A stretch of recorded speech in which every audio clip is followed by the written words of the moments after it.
I gave a Black History lecture a few weeks ago,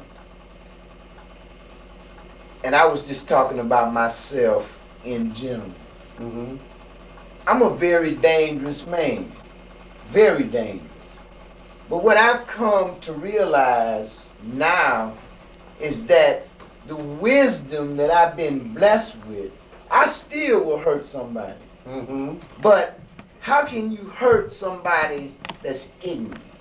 Yeah, yeah. You see what I'm saying? Yeah, you have to evaluate the people that's ruffling your feathers. Right, because you got to figure out do the work. Right, no, well, you got to figure out,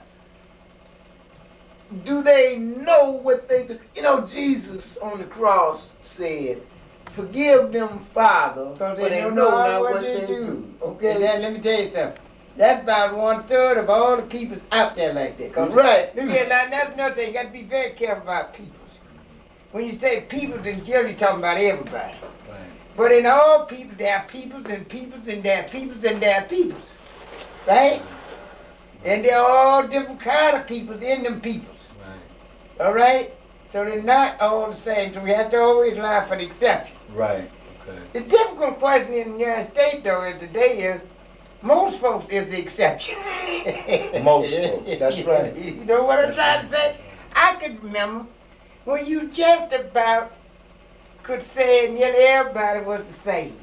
Right. Now, I'm quite sure when you was growing up in this neighborhood, all the old folks up there, you could just about figure they all was about the same. They was all what you call good folks.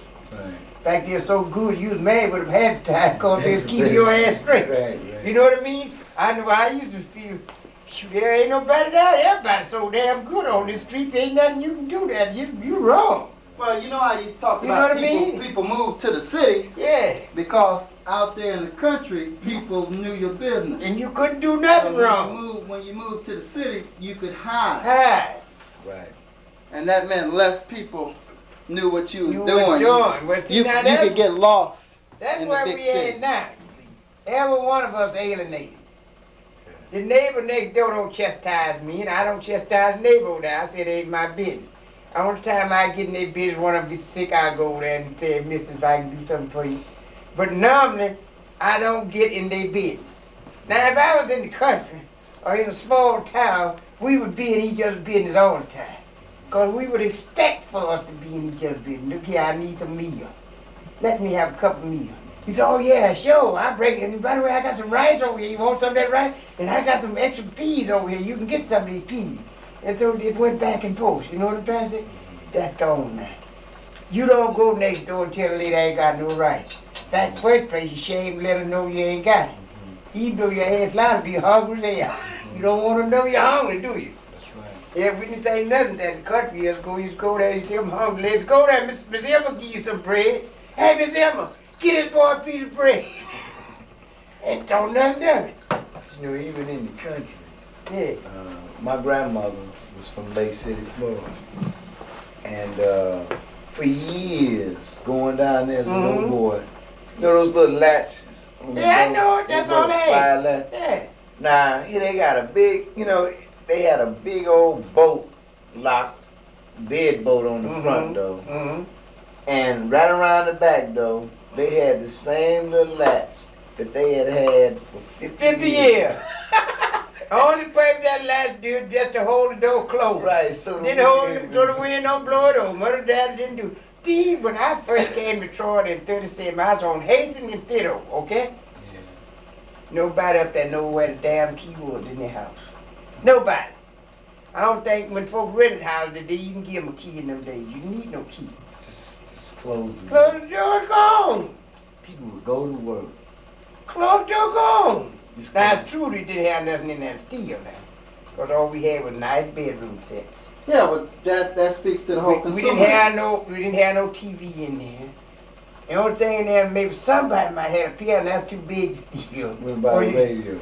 Oh, hell, they had a pawn shop. Yeah, well, people had radios, But but them what little happens? giant tables, you see them little table radios, what we get out the pawn shop for $3? And the hell, that was a big deal, because $3 was hell of a heap of Look, money. back then, what happened? If you look at our parents' Can homes, you remember before the T had TV?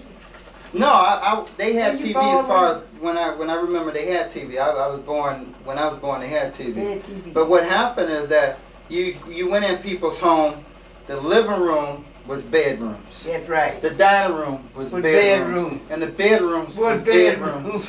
Damn right. Everything was And bedrooms. you stayed with your grandparents. That's right.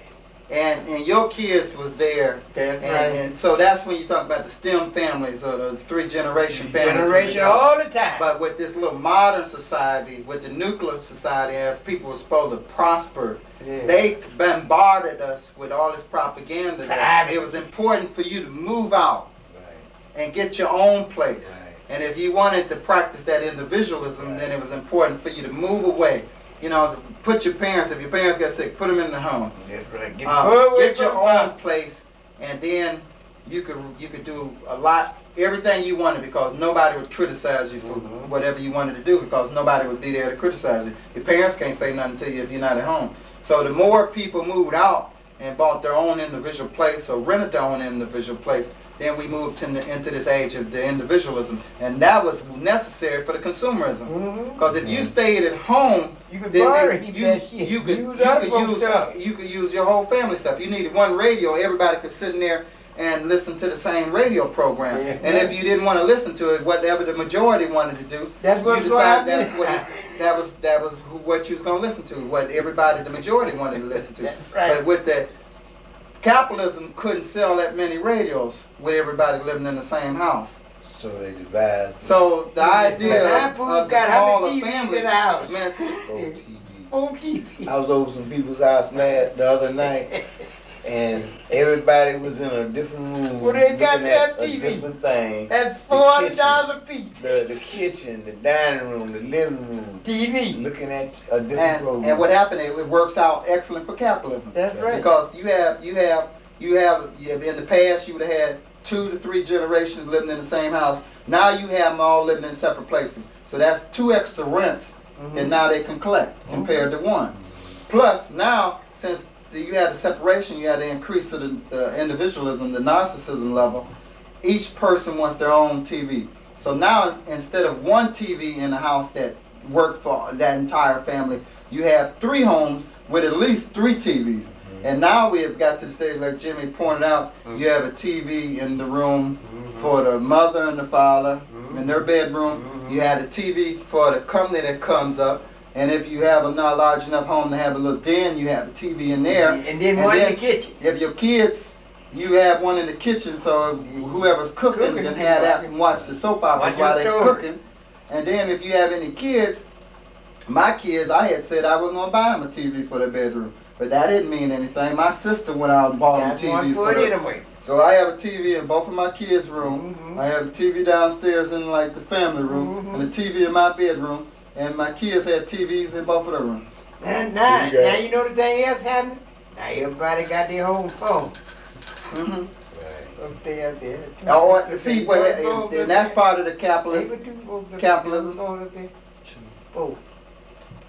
The man and his mother. But see, what happens is that that's another thing about the more individualistic you are, and the more they turn you into a consumer, then you want more phones. Now you only have 1 line coming into the house, right, so only 1 person can talk on the phone. But what they tell you is, why should you have to walk from this room to the next room to talk over the phone? Right in your bed. Yeah. So they want you to be. They sell you based on. I went to a hotel in Boston. Me and Grace and Chi. I went to do the Eyes on the Prize about 2 years ago. I had never seen this. I'm in this pad. They put me in a room up on the top floor. What they call it, suites up there. $115 rent. They got a television in the bathroom, television in the foyer, just in this big fat room we got.